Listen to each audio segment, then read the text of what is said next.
Hey guys! Today I am teaming up with Teach.com on their series called 8 Questions. So this is where they conduct brief interviews with people who have started off teaching, but now they've transitioned into a different line of education.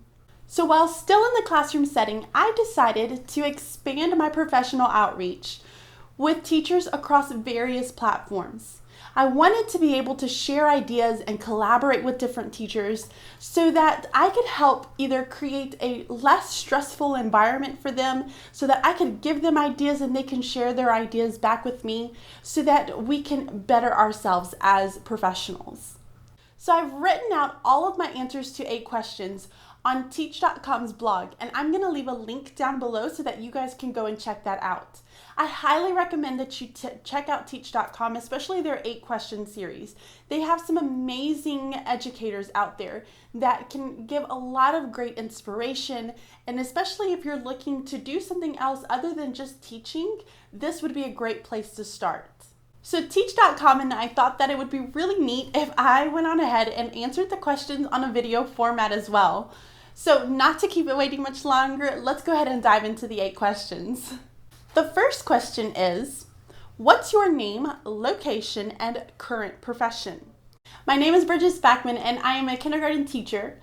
I am also a blogger and the creator of the Lettered Classroom on YouTube, Teachers Pay Teachers, and across multiple social media platforms.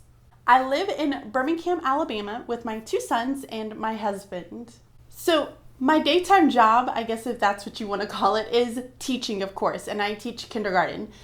And that, I think, is where my passion comes from. That's kind of what sustains my passion, if you will, because that is the part that I enjoy. It's the heart and soul of what gets me motivated and gets me excited to get up and do everything that I do every single day.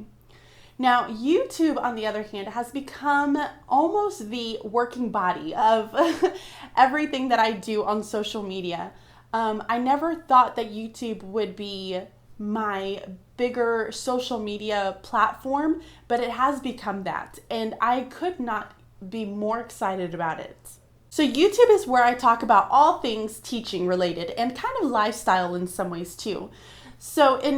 I talk about organization, I talk about lesson plans, I try to give you as many different ideas and quick tips to try to make teaching easier for you and give you some of those ideas. Have always been known as that nosy teacher that really likes to go in and say, ooh, what are you doing in your classroom? What are you doing? I love doing that and I love seeing what other teachers do. So this was a way for me to be able to share out everything that I'm doing in my classroom. I'm a big collaborator, so I want to share as much as possible with everyone, even though I think that, sometimes my ideas are not the best ideas, but I want others to come back and say, hey, did you know that you could do this better? So it has become a huge part of my life. The next question is, where did you earn your teaching certificates and where did you go to school? Okay, so can I go ahead and just give you my whole background story? Because I feel like my school and where I went to school and how I went to school really made me into the person that I am today. So I was never that straight A student. I didn't care for school very much. I was known as that kid that would always get in trouble in high school. Barely graduated high school. And when I decided to go into a local community college, I didn't go. I would take the zeros. I would drop out. So finally, I left it completely and went into the working force. I decided that I just wanted to get a job. School wasn't the thing for me. That's not what I wanted to do. So I did that. I made a lot of bad choices in my life. And not all of them are really bad. I guess you don't want to say that they're bad because, they mold you into the person that you are. So for me, I made a lot of different choices than what most people would make. And finally, after having my son, my older son, Ian, everything just sort of clicked into me. And I started thinking about, hey, I really need to get it together and I really need to do something with my life to, make it better for my kid. So I started thinking back, and at one point during my work experience, I worked at Red Lobster. And here's where I was a server, I was a culinary manager, and I did a lot of trainings with people as far as like serving and kitchen. And I really enjoyed training, and I enjoyed talking with people and teaching them how to do things. I started to feel like, you know what, maybe there is something there. And it was my cousin who is in Houston, Texas, and he's also a teacher. And he said, you know, he kind of led me to teaching. I've always been inspired by him. He has always been that guy that I've always looked up to in so many ways. So finally I said, you know what, teaching is going to be what I'm going to do. I'm going to try it. Let's see what happens. You know, I've changed my degree 5 million times, it feels like already. So why not try another one? And when I got in it, I fell in love, and I felt like this is where I'm supposed to be. So I worked hard. I think I started school around 2006. I finished it in 2012. So it took me a while to get through it, but I did it. And I graduated with highest honors for elementary education in my department. And I was so proud. I graduated with a bachelor's degree in elementary education, so nothing really, really fancy. But boy, was I proud when I walked across that stage and I had my degree in my hand, and I was ready to do something that I knew was going to be where I belonged, if that makes sense. I feel like I'm getting into a sob story. But this is where I was truly meant to be. How long were you a teacher for? So I'm still teaching right now. I have now been teaching, this is my 4th year. So I've had 4 years of kindergarten experience. I have not taught on any other grade level except for maybe my internship experience, and that was 3rd grade.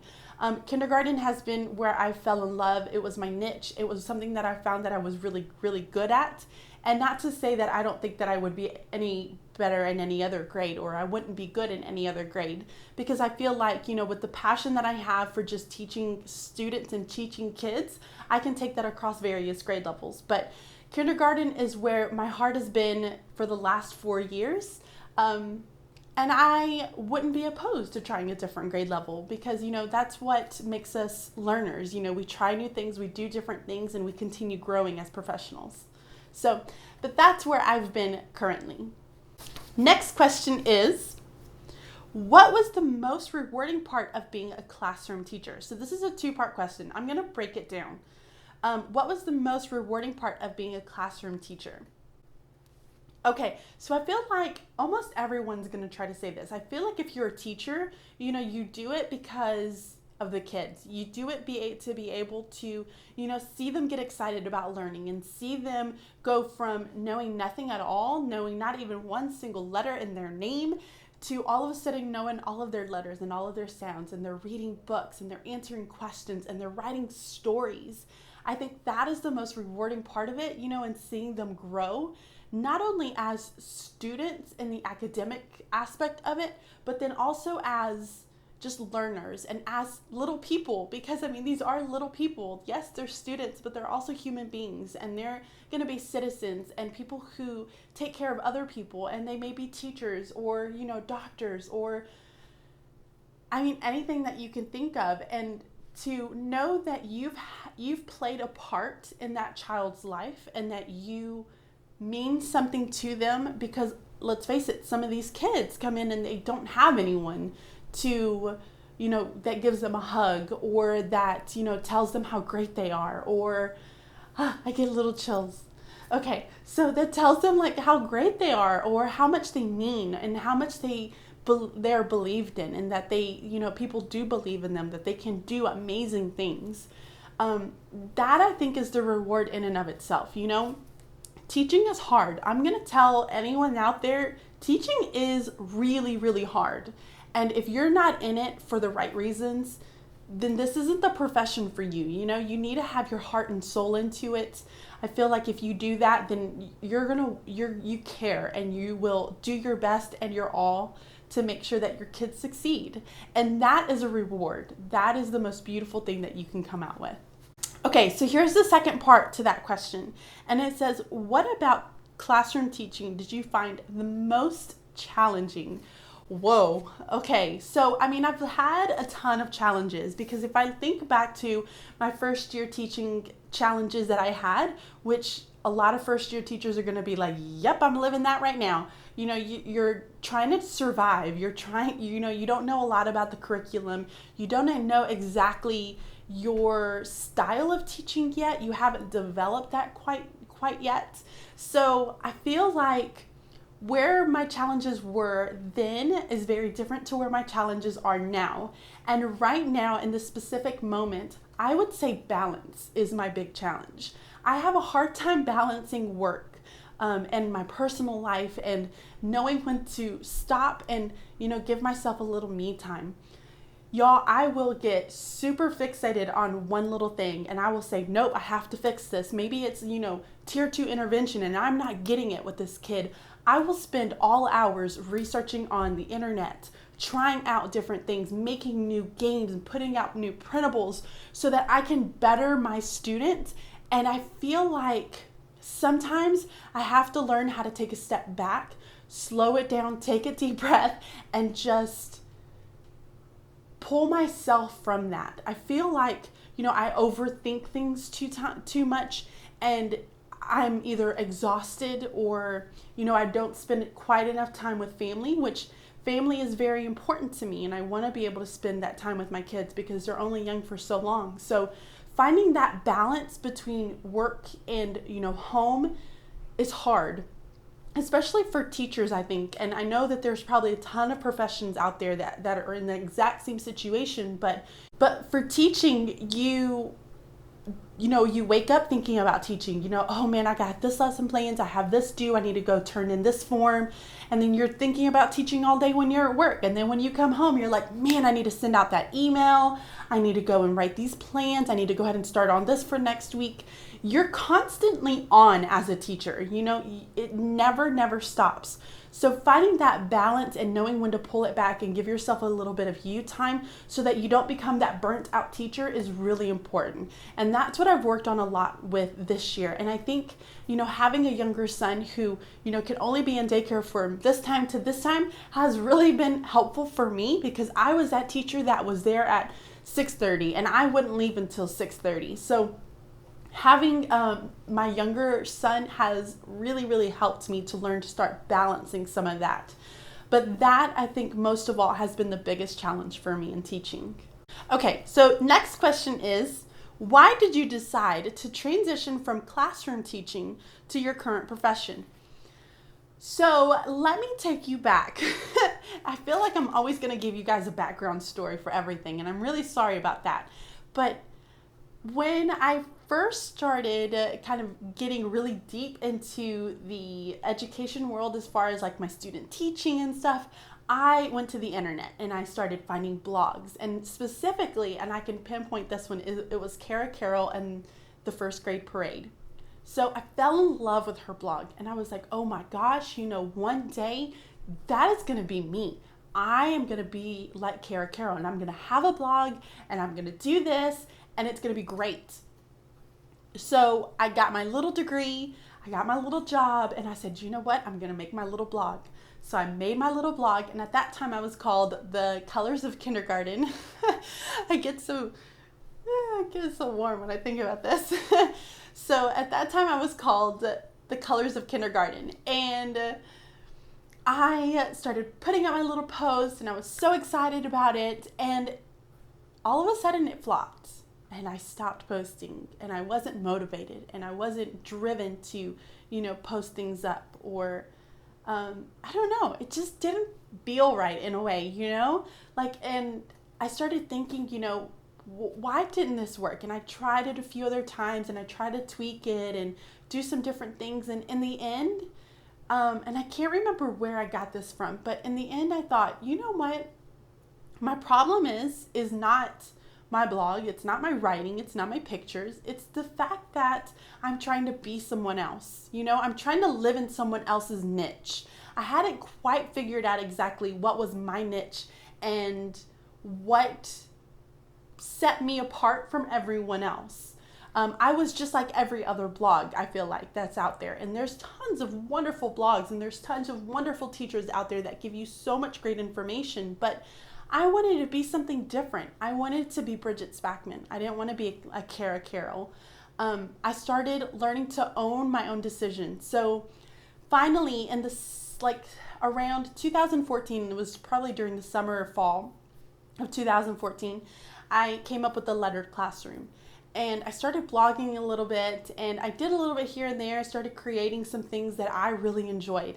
And I still wasn't like in depth, like gung ho about it, you know? And I think it was around 2015 was when I started watching a lot of YouTube.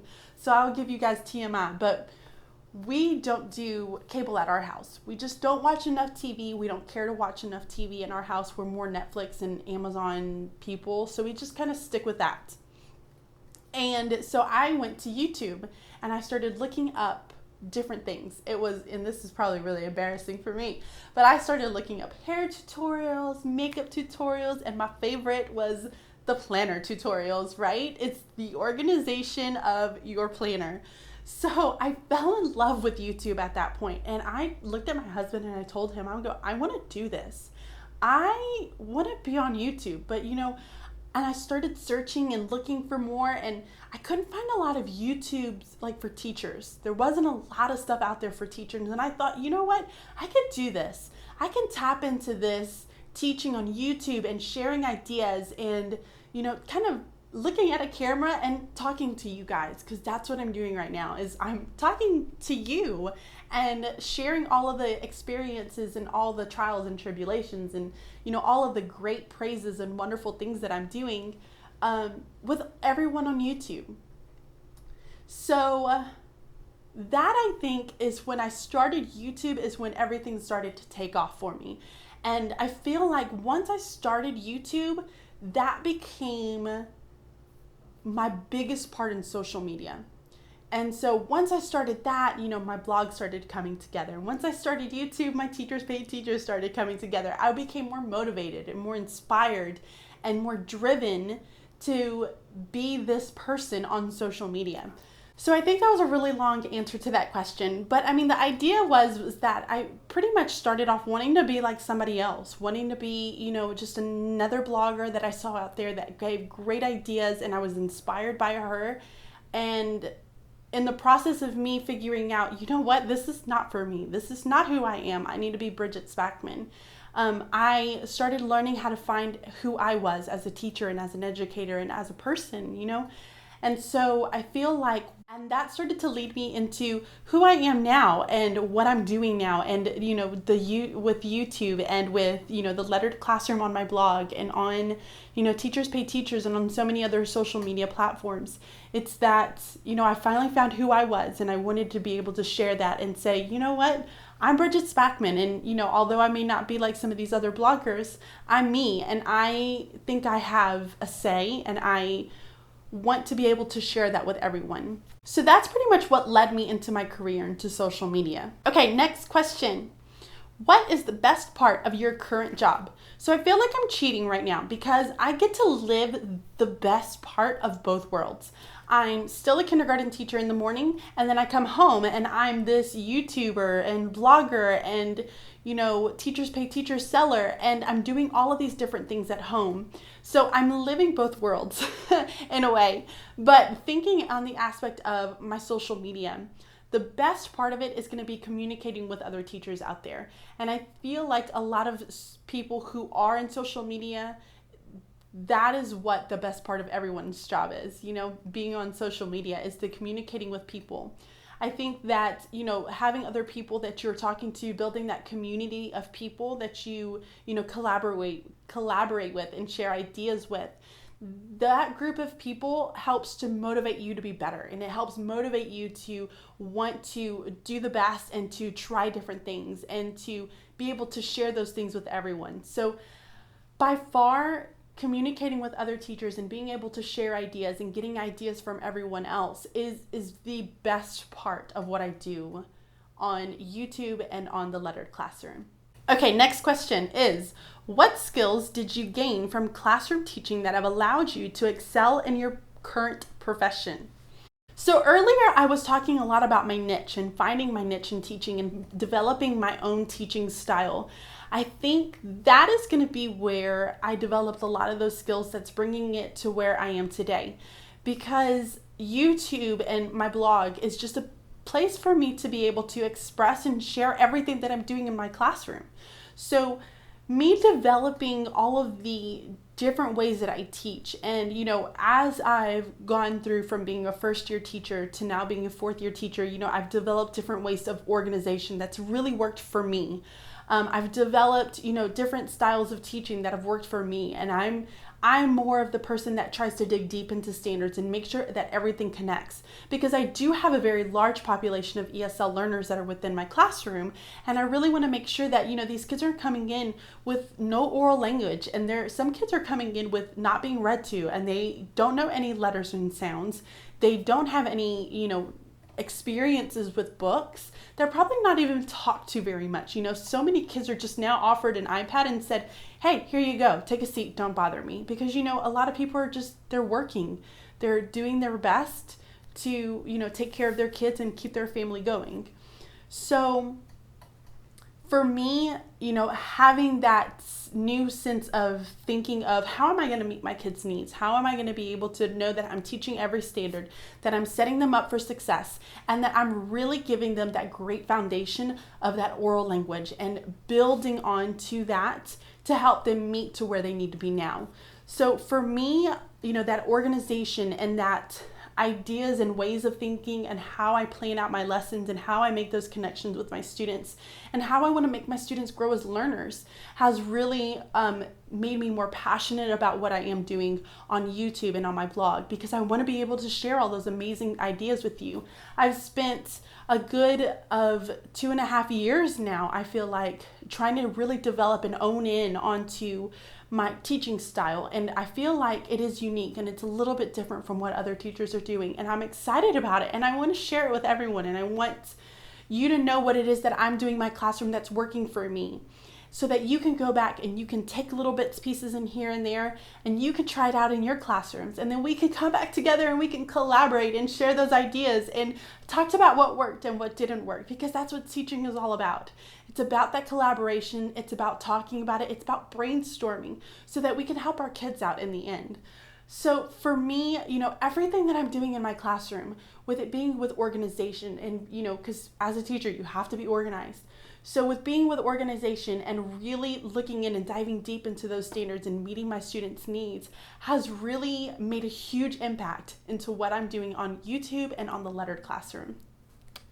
Okay, we are on the last questions, y'all. Oh my gosh, I can't believe this. So the last question is, what advice would you offer a current teacher who is looking to make a career change to outside of the classroom?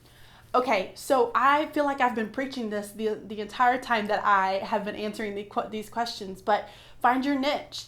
Don't try to go out there thinking, I want to be like this person. I want to be like that person. I want to, go on Teachers Pay Teachers and make as much money as probably Deanna Jump makes, or, start a blog that's as precious as can be as Kara Carroll and that has so many great ideas, but you're not them. Just step back, take a deep breath, and just remember you're not them, and, you don't want to be them. You want to be you. You want to work what's best for you, and you want to really own in onto your teaching style and what works best for you, and you want to try to set yourself apart from everyone else out there. Don't be someone else, be you. And really, if you have that passion and you have that desire to want to help students and that passion and that love for just teaching, you're going to become a great teacher and you're going to develop great ideas and you're going to be inspired by others, and hopefully soon you will start inspiring others too. And then that way you can start to learn, say, you know what, I figured out what I'm good at and what I want to share with other teachers. And that, I think, is going to be your best advice if you're wanting to get on YouTube and start a blog or get on Teachers Pay Teachers. Really own in on what you are good at and what you feel like you can contribute to other teachers that are out there. And focus in on that and stick with it. You want to develop that niche into something bigger and better, and you want to keep developing it. I feel like if you come in multiple different directions and you say, well, I'm going to talk about centers now, and now I'm going to talk about, organization, and now I'm going to talk about, cute anchor charts, and I'm going to talk about teachers pay teachers, and, there's just so many things out there that you can get lost, and you can start to feel like you're drowning almost because you want to do it all, right? Because as teachers, we want to do it all. That's why we're teachers. I feel like a lot of teachers are type A. We want to have everything done. You want to have everything perfect. And if you're looking to do this, it's not the best because you're going to hurt yourself in the end. So just remember to step back and really start to think about, who am I as a teacher? Who am I as a professional? What is it that I have to offer, and what is it that I think I'm really good at? Where is my passion at, and where's my drive at? And take that and run with it. I think that's going to be your biggest and best advice. And I really hope that I gave you guys some really good advice on that last one. Okay, so that is the end of my 8 questions with Teach.com. Now remember, I did do a whole write-up for all the 8 questions over on Teach.com's blog. So please go check it out. I'm going to leave a link down in the description box below. And if you have any questions or comments, please feel free to leave them for me. Guys, I love being able to talk with you and communicate with you. And all your sweet words just lift me up, and it keeps motivating me to do what it is that I do every day. So please leave a comment down below and make sure you hit that like button. Likes means more videos. So guys, thank you so much for watching. Don't forget to click that like button and also subscribe if you haven't already. And thanks for watching, guys. Bye! Monday night, and it is pretty late. Husband is giving the little one a bath. The other one's going to be getting ready to go to bed pretty soon.